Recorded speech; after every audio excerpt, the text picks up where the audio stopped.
from what I've read, you kind of got started late in life with golf.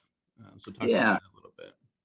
Yeah, I was definitely a late bloomer. I did go to Millard North and grew up in Omaha, but I was more of a basketball and baseball player. And in fact, I didn't even try out for the golf team at Millard North till my senior year. And I think I shot 32 on the front nine at the Knolls and made the golf team right away. And I just did it for something to do in the spring because I'd signed a scholarship to play junior college basketball. And so I was kind of looking for maybe a little break rather than playing basketball year round, like kind of, we did back then, and maybe a break and free golf. And so I tried out for the golf team and played really well, and I made it and was the number one man there my senior year, which was kind of crazy. I wasn't very good. I didn't even know what I was doing.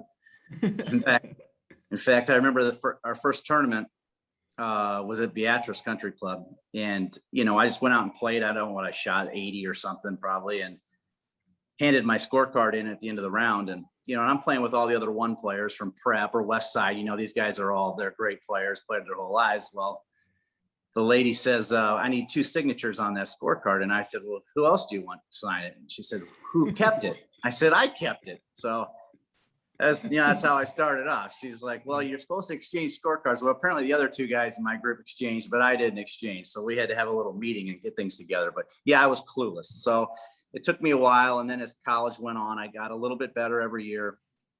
Still not really that good until maybe my last year in college. And then I decided to turn pro and had a nice little run. I made a living, not a great one, but paid the bills, and got to travel the world, won a few tournaments. And then I got into caddying just by chance. One of my mentors was a gentleman named Dave Stockton Sr., who was one of the better players on the Champions Tour at the time. He was a Victorious Ryder Cup captain. He won 2 PGA championships actually on a regular tour.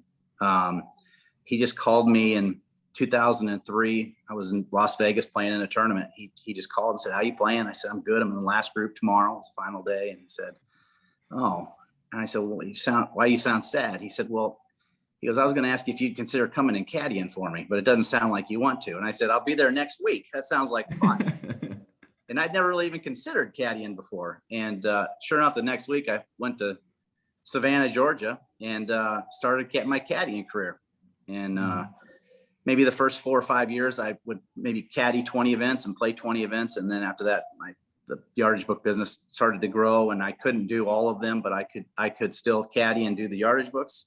When you play, it's hard to do other things. You kind of have to treat it as a full-time job. And so then I cut back playing significantly. And then since 2003, really, I've been mostly doing the caddy gig and the yardage books with a few tournaments mixed in.